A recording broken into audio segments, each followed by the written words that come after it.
Welcome to the deep dive.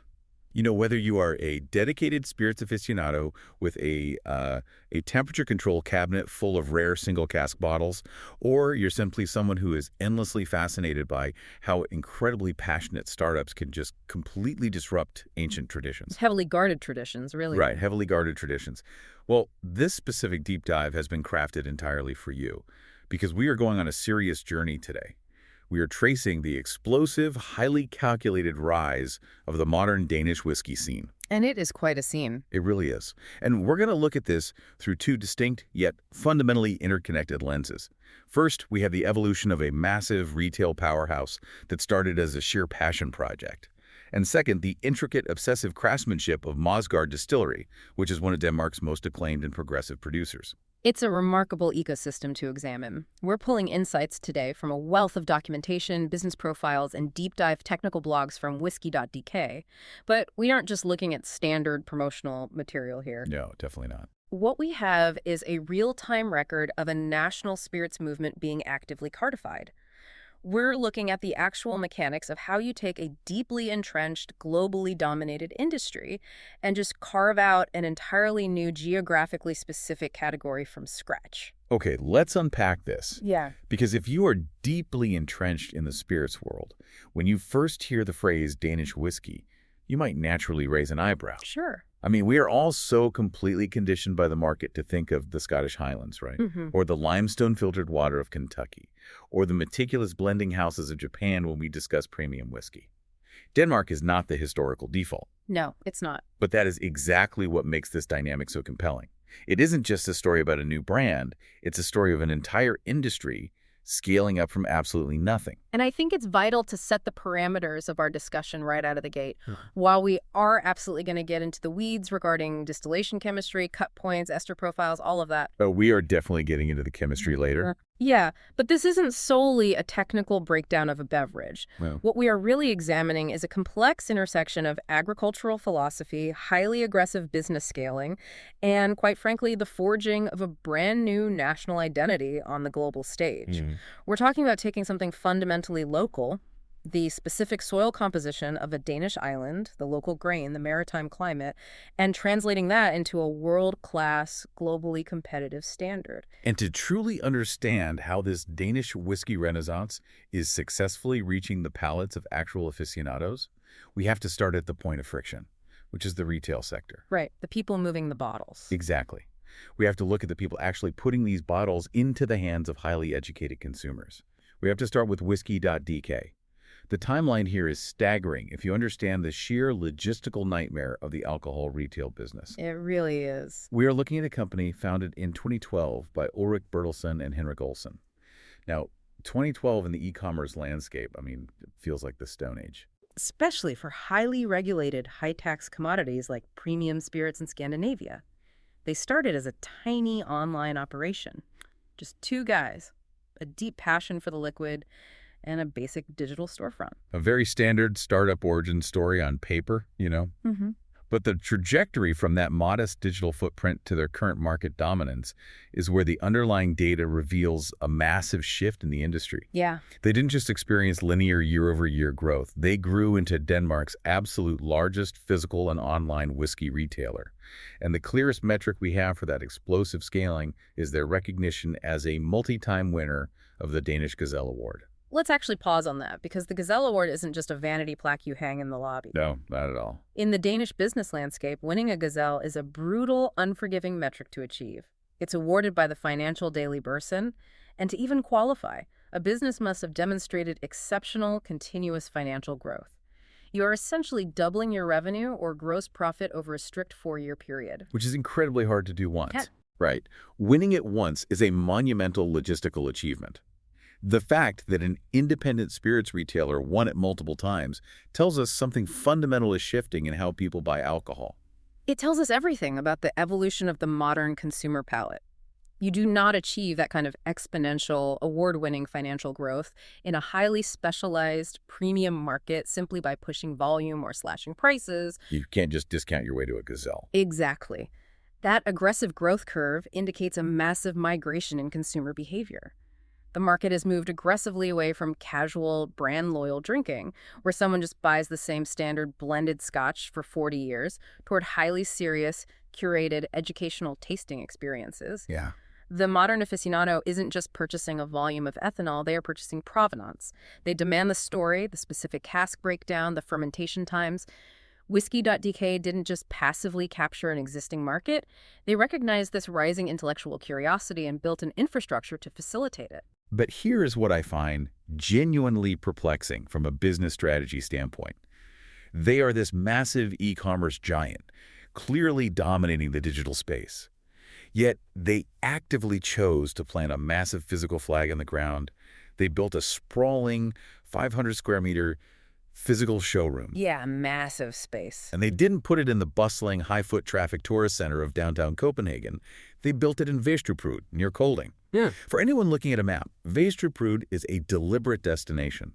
It is not somewhere you just happen to walk past on your lunch break. Definitely not. Why take on the massive overhead of a 500 square meter brick-and-mortar space in a secondary market when your e-commerce is already winning awards? Because premium spirits are inherently tactile, sensory products. You can read tasting notes online all day, but you cannot digitize the aroma of a 25-year-old single cask. So true. The location in Vestruprud is highly calculated.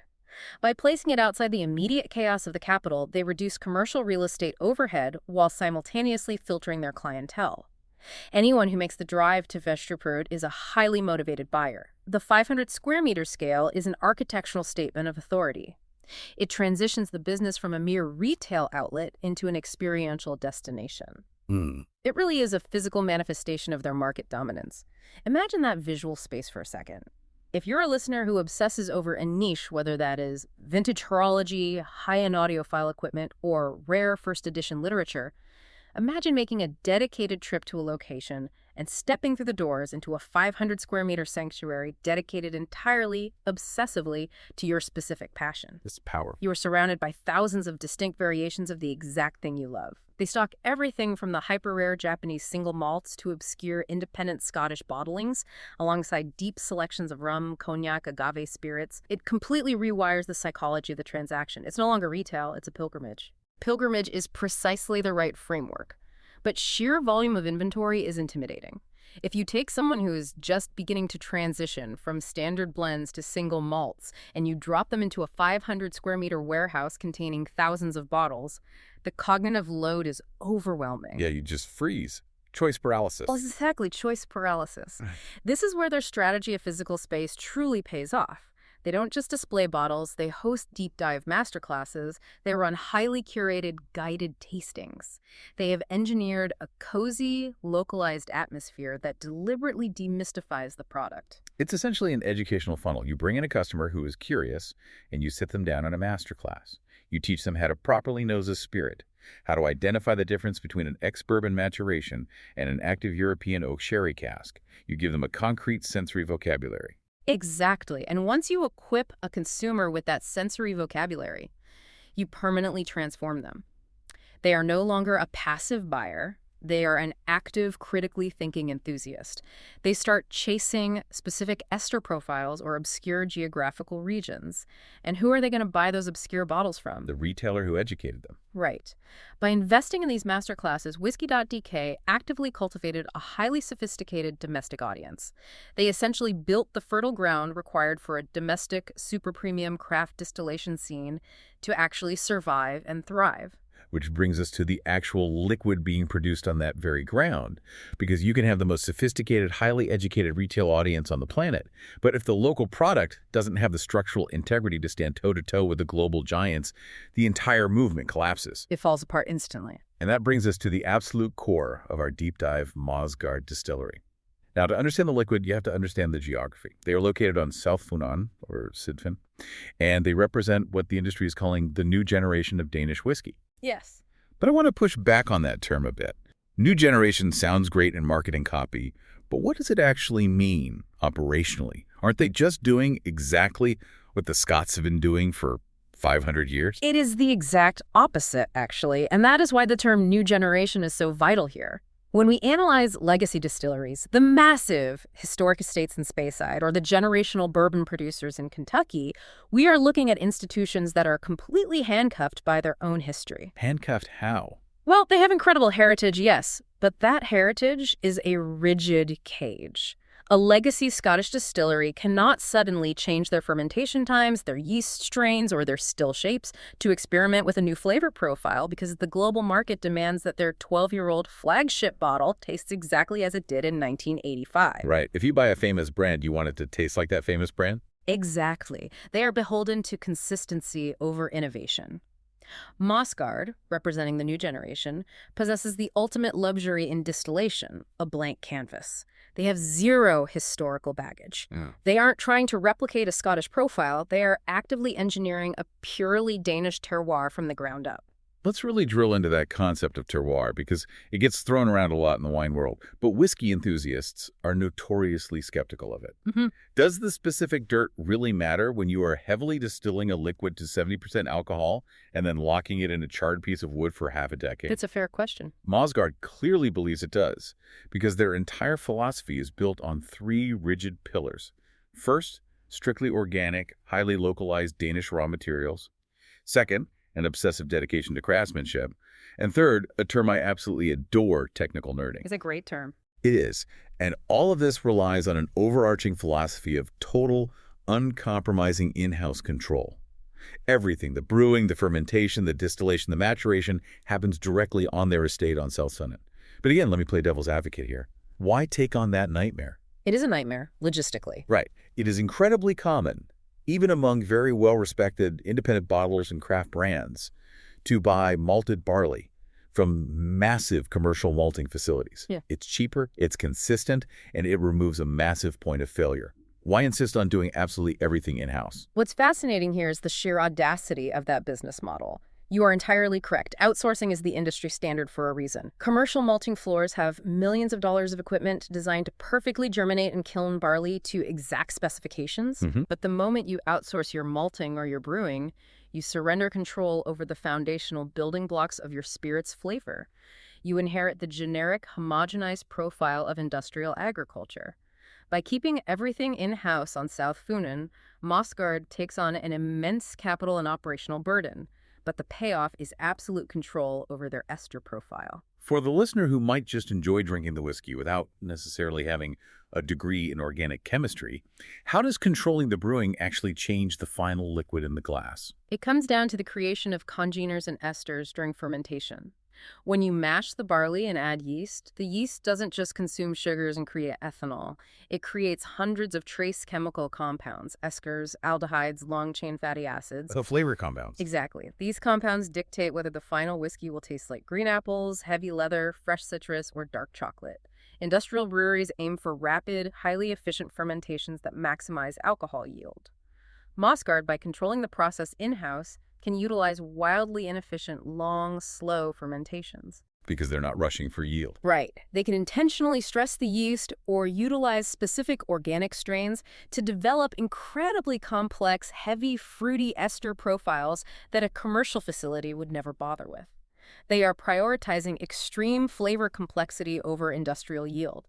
It is the only way to genuinely distill the agricultural essence of South Funen.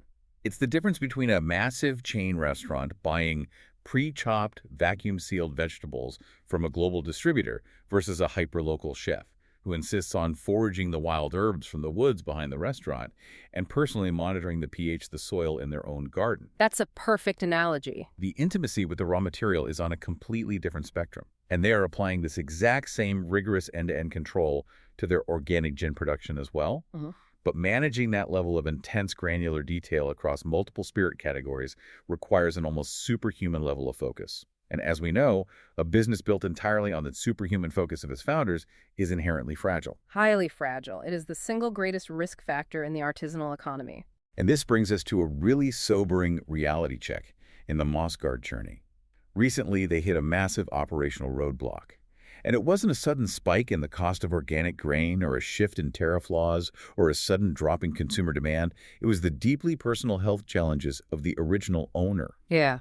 This crisis forced a complete halt to the status quo. It required a significant change in ownership and a total structural reorganization of how Mosgaard operated day to day. This scenario exposes the terrifying underbelly of craft distillation. When you buy a bottle from a massive multinational conglomerate, you are buying a product engineered by a corporate machine. If the master blender gets a cold or retires, the machine doesn't blink. Right. But a distillery like Mosgaard is built almost entirely around the singular palate, the unique vision, and the physical stamina of an individual. The institutional knowledge, knowing exactly how the line arm of the mast still behaves when the barometric pressure drops in winter, or knowing exactly when to make the tails cut on a Tuesday afternoon, is often locked entirely in one person's head. The bus factor. If that person gets hit by a bus, the business is gone. Exactly. When a health crisis strikes, that centralized knowledge base becomes a massive liability. The entire enterprise is instantly under existential threat. But they didn't fold, and they didn't sell out to a faceless holding company, which is the tragic end for so many craft distilleries that hit a wall. Instead, they navigated this crisis through a brilliant piece of strategic synergy. Very smart move. They restructured to share ownership, facilities, core competencies, and a process they refer to as professional sparring with another highly respected Danish producer, Trolden Distillery. And the operational breakdown of this merger is fascinating. Mosgaard retains its identity as the boundary-pushing, highly innovative experimental arm. Trolden steps in to provide the heavy lifting, the deep industry experience, the entrenched logistical network, the supply chain resilience, and the broader resources. Yet, crucially, both brands remain totally distinct in the marketplace. From a purely operational standpoint, this is a masterstroke in crisis management and brand preservation. They recognized their vulnerability and addressed it not by diluting their product, but by reinforcing their infrastructure. Trolden essentially acts as the operational bedrock. They handle the unsexy stuff. Exactly. They handle the administrative friction, the glass sourcing, the excise tax compliance, the warehousing logistics, the distribution networks. By offloading that immense administrative burden, Mosgaard's creative team is entirely insulated. They are placed inside a protective bubble where they can dedicate 100% of their cognitive bandwidth to the chemistry and art of distillation without the crushing daily anxiety of basic business survival. I really want to focus on that specific phrase they use, professional sparring. It creates such an aggressive, highly dynamic mental image. When we casually think of a master distiller, we usually picture a solitary, romantic figure quietly walking through a dark, damp warehouse, tapping on barrels, trusting only their own nose. But professional sparring implies friction. It implies a rigorous intellectual combat over the liquid. And that friction is exactly what elevates a good product to a truly world-class one. Think about what professional sparring actually looks like in a laboratory setting. Let's say the Mosgaard team wants to attempt a highly volatile, completely unorthodox fermentation technique using an unproven wild yeast strain. Or they want to finish a batch in an incredibly aggressive, wet red wine cask. Very risky. Exactly. In a vacuum, they might just run the experiment, spend the money, and potentially ruin a batch of high-value organic barley. But with Trolden in the room, they have to defend the thesis. They have experienced, battle-tested veterans sitting across the table saying, yes, that sounds interesting, but how does that specific yeast strain react to the copper contact in our stills? How do we scale that? How do we ensure batch-to-batch consistency so the consumer isn't disappointed in 3 years? It's an accountability check. It is an intellectual crucible. Bad ideas are systematically dismantled, and the truly great ideas are sharpened into workable methodologies before a single drop of alcohol is ever evaporated. So what does this all mean for you, the listener? If you were sitting by the fire, pouring yourself a heavy dram of Mosgaard, why should you care about their corporate restructuring, their logistical synergies, or the fact that two master distillers were arguing over a cut point? How does that actually translate to the experience in your glass? It translates directly to the ambition and the consistency of the liquid you are holding. When a distiller is deeply stressed about cash flow or a broken supply chain, they naturally become conservative. They take fewer risks. They rush the maturation. They cut corners. Because they have to survive. Right. When you implement the kind of synergistic structure we see between Mosgaard and Trolden, you completely remove the fear of operational failure.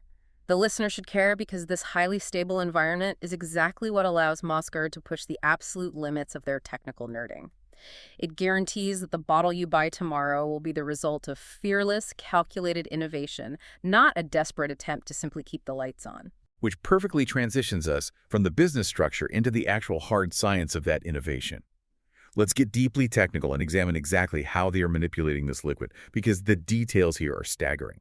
We already established the foundation organic Danish barley, heavily localized. We know they rely on small batch distillation with an obsessive focus on precision.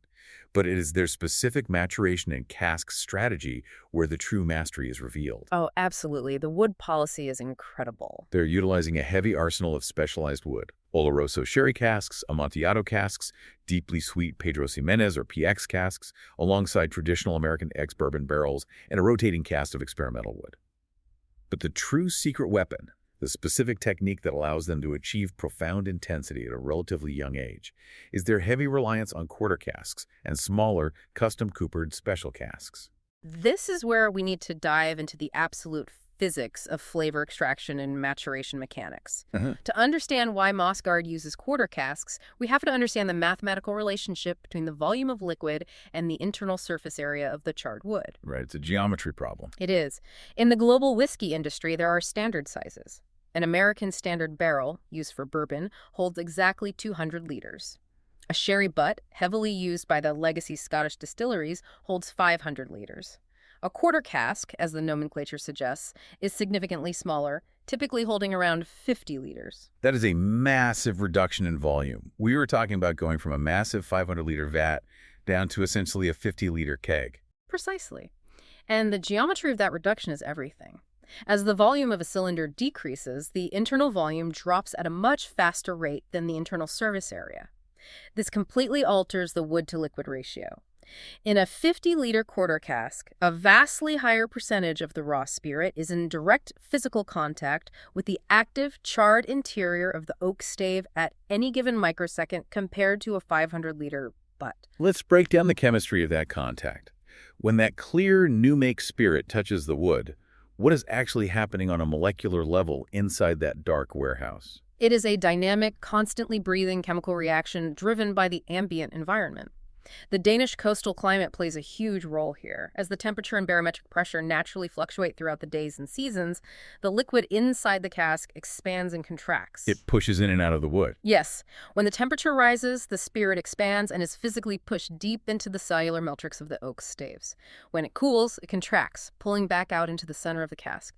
This constant rhythmic breathing acts like a localized pump. As it pushes into the wood, the alcohol acts as a highly efficient solvent, breaking down the hemicellulose into wood sugars, extracting the lignins which degrade into rich vanillins, and pulling out the oak lactones that provide deep structural complexity. It also aggressively strips out whatever residual liquid was previously held in the wood, in this case, heavy, sweet sherry.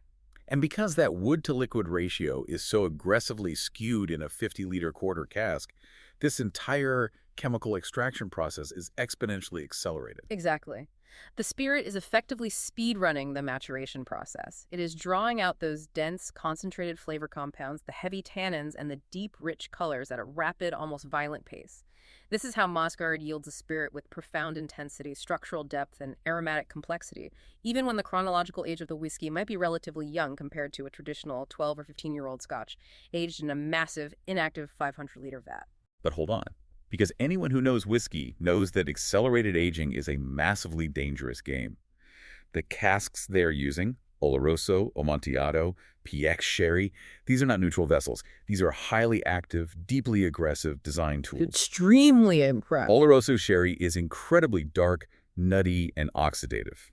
PX sherry is made from sun-baked Pedro Ximénez grapes. It is thick, syrupy, and profoundly, almost overwhelmingly sweet. If you take an accelerated 50-liter quarter cask and you saturate it with heavy, sweet PX sherry, aren't you just creating a cloying, over-oaked alcoholic syrup? How do they avoid completely drowning the delicate, organic Danish barley profile under a tidal wave of wood tannin and sherry sugar? You have precisely identified the tightrope they are walking. It is incredibly easy to over-oak a spirit in a quarter cask. If a legacy Scottish producer took their standard, perhaps slightly delicate or floral raw distillate and threw it into a 50-liter active PX cask, it would be ruined in 6 months. It would just taste like wood extract. The wood would completely cannibalize the spirit. The fact that Mosgaard can utilize this highly aggressive extraction technique successfully points directly back to the extreme precision of their initial brewing and small batch distillation. So the raw liquid itself has to be fundamentally different to survive the wood. Exactly. Their new make spirit, the clear alcohol coming fresh off the copper stills, has to be structurally engineered to withstand that onslaught.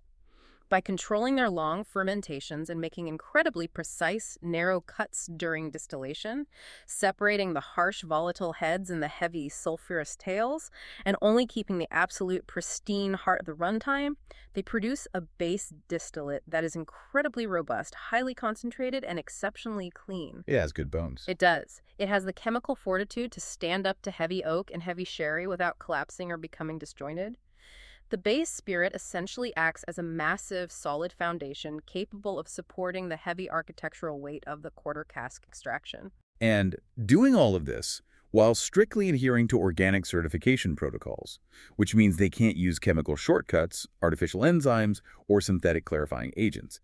It is pure, unadulterated process control. So when all of this meticulous science, this intense technical nerding finally reaches the bottle, what does it actually taste like? It's quite distinct. Decoding the signature Mosgaard style reveals a very specific profile. It is universally described as a highly fruity and full-bodied distillate. It possesses a distinct, powerful cask influence, specifically showcasing the sherry, which presents deep-tasting notes of dark, dried fruits, roasted nuts, rich caramel, and heavy baking spices. But the crucial descriptor here, the one that truly defines their success, is that it maintains a balanced sweetness that actively avoids being heavy. It is defined as a clean, elegant profile with a soft, rounded mouthfeel. Let's actually analyze that sensory vocabulary, particularly the concept of mouthfeel, because it is often misunderstood by casual drinkers as just a pretentious tasting note. Right, like what does rounded actually mean? When we discuss a rounded mouthfeel in a high-proof spirit, we are talking about the actual physical viscosity and texture of the liquid as it coats the human palate. It is fundamentally a measure of lipid and oil retention. Commercial, high-volume whiskeys often utilize severe chill filtration. Which is literally chilling the liquid to near freezing, right? Yes, chilling it and forcing it through tight paper filters to remove the naturally occurring fatty acids and esters so the whiskey doesn't turn cloudy if the consumer adds ice. But in doing so, they strip out the texture. Right, it becomes thin, it flashes across the tongue, and disappears. Precisely. It feels watery. But Mosgaard's precise distillation and avoidance of destructive filtration means those heavy, complex oils, the long-chain fatty acids created during their slow organic fermentations, are perfectly preserved in the final bottle.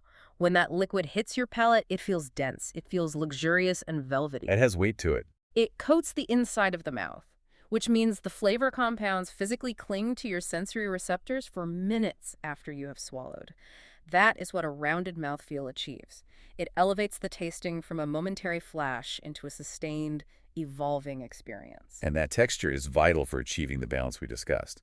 The sweetness from the heavy PX or Oloroso quarter casks, that caramel and dark fruit, isn't just sitting aggressively on top of the alcohol like a cheap flavoring additive. Because the spirit is so dense and oily, the sweetness is deeply integrated into the structural matrix of the whiskey. Beautifully integrated. It feels lifting and complex, rather than heavy, cloying, or dessert-like. It's the difference between wearing a perfectly tailored heavy wool suit versus just having a heavy blanket thrown over your shoulders. It fits. And we see this absolute mastery most clearly in their highly coveted ultra-premium portfolio. They produce limited editions, specifically the Cask Experiment series, but the crown jewels are their single cask bottlings. Now, for the aficionado audience listening, you know that the term single cask carries immense weight. But let's break down exactly why a Mosgaard single cask behaves differently than a massive commercial release. The philosophy of a standard commercial release is absolute, unwavering consistency.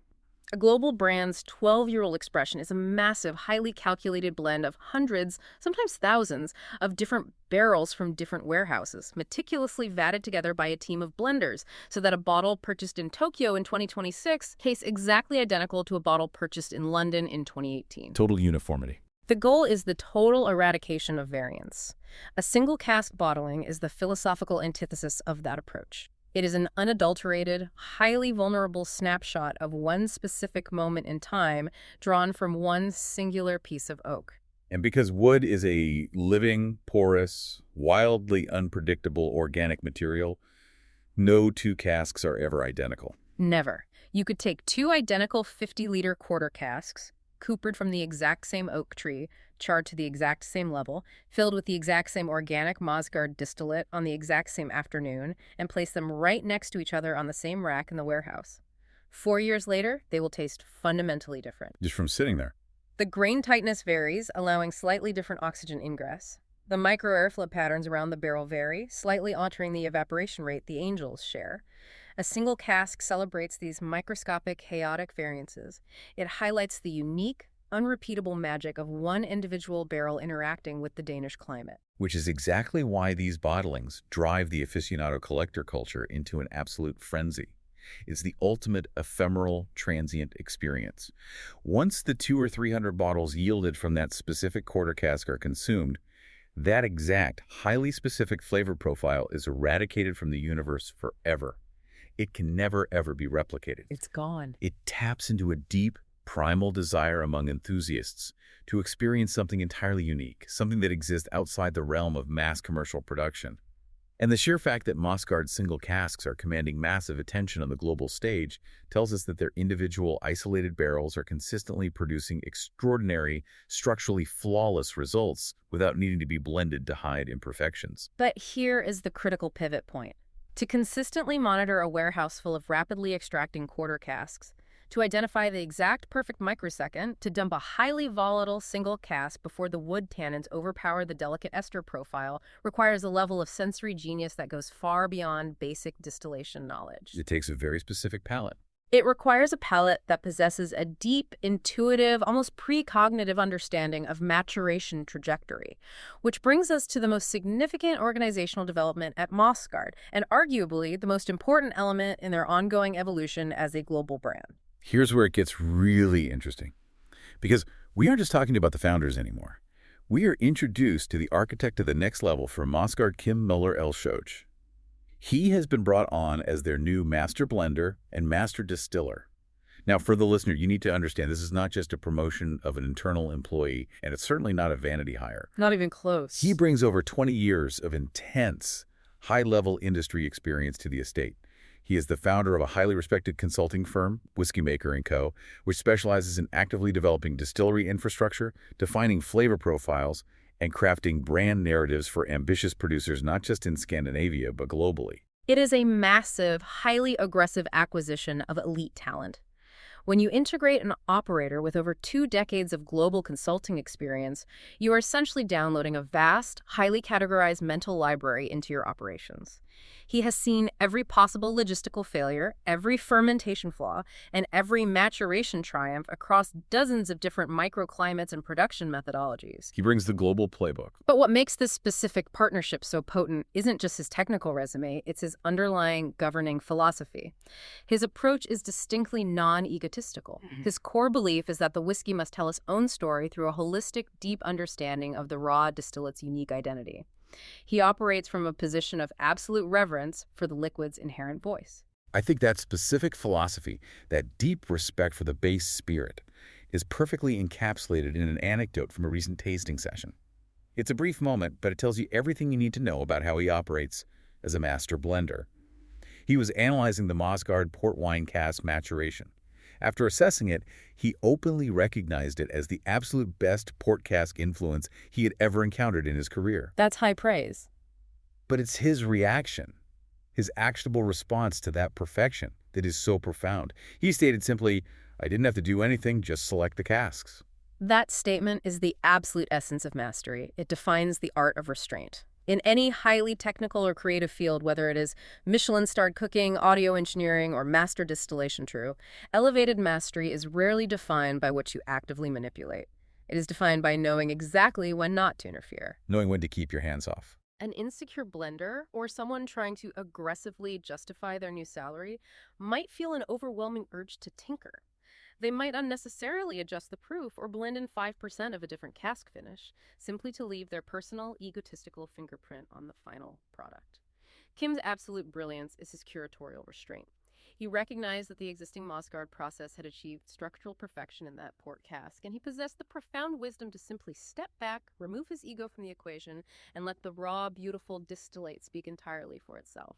It is the ultimate validation of the grueling foundational work the original founders put into their organic in-house methodologies.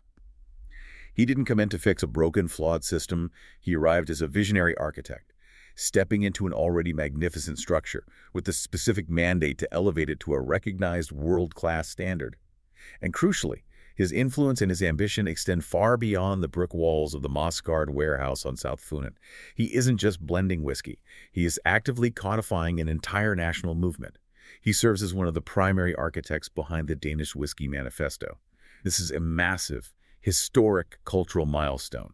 We are watching the real-time legislation of a spirit. It is impossible to overstate the historical importance of drafting a formal manifesto for a spirit.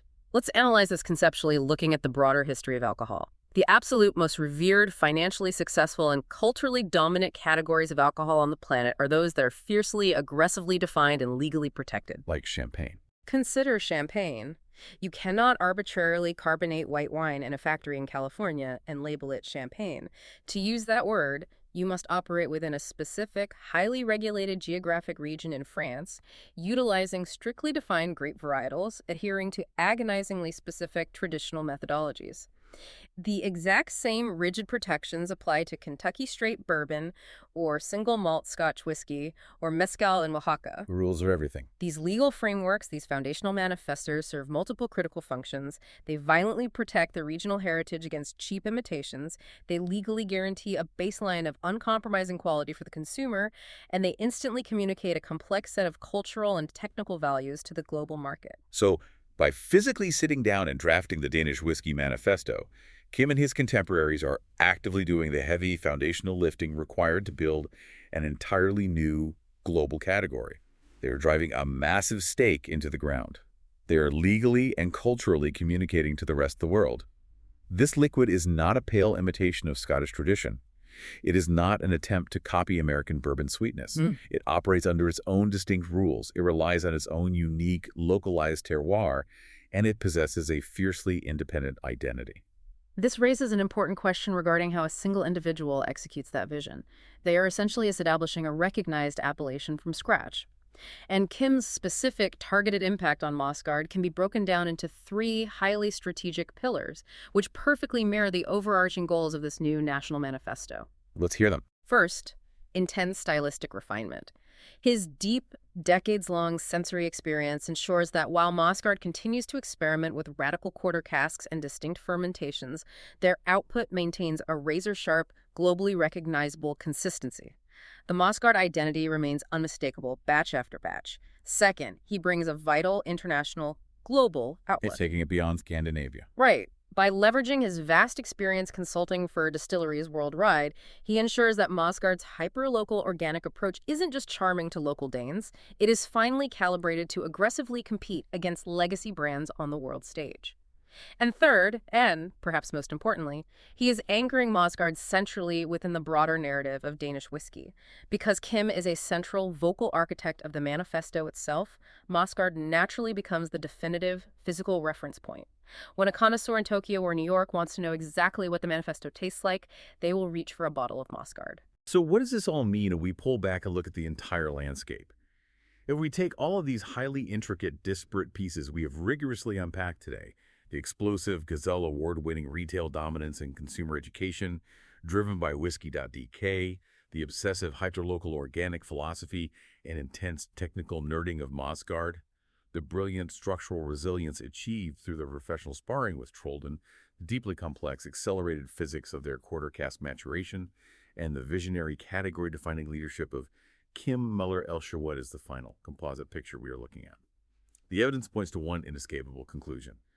Mosgaard is actively defining the Danish whiskey category as organic, profoundly terroir-driven, technically ambitious, and structurally complex. They aren't just a participant in a growing national movement. They are the central, load-bearing pillar of a movement that is currently commanding massive international attention. If we connect this to the bigger picture, what we are rigorously documenting today is nothing short of a fundamental paradigm shift within the entrenched global spirits industry.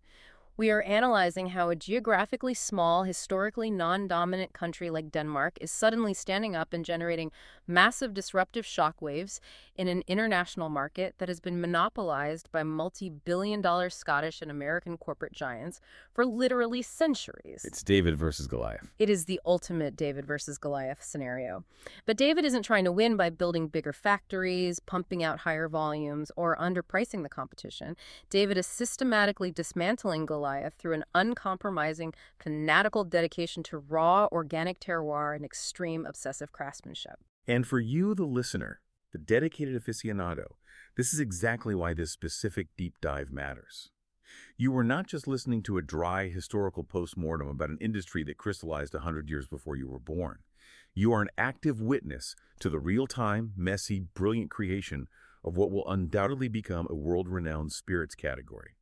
The next time you see a bottle of Danish whiskey, whether you are standing inside Whisky.dk's massive 500-square-meter sanctuary in Vestre Prude, or you spot it on the top shelf of a high-end specialized bar halfway across the globe, you will know exactly what you are looking at. You are looking at the liquid culmination of deep agricultural philosophy, rigorous technical nerding, and the sheer, unyielding force of will required to actually write a brand new sensory manifesto for a nation. It truly is a remarkable convergence of extreme passion and cold, calculated precision. The strategic, operational synergy with Trolden provides the necessary historical and structural armor. The integration of Kim Møller-Elsrud provides the elevated technical mastery and the overarching cultural vision. And the foundational, uncompromising, organic methodologies established by Mosgaard provide the pure, unadulterated essence of the Danish terroir. They're fundamentally stronger, more resilient, and more ambitious across every possible metric we can measure. It has been an incredibly seamless journey to trace when you look at it from end to end. We started by examining how two individuals with a tiny online storefront in 2012, driven purely by a passion for the liquid, systematically scaled their operation into a massive, physical mecca that actively shifted the cultural paradigm, transforming casual drinkers into highly educated connoisseurs. And that relentless, retail-driven pursuit of perfection perfectly mirrors the obsessive distillation culture we uncovered on South Funen. We saw firsthand how a craft distillery, faced with the terrifying existential threat of a founder's health crisis, chose to embrace community and the intense intellectual crucible of professional sparring, rather than succumbing to a corporate buyout.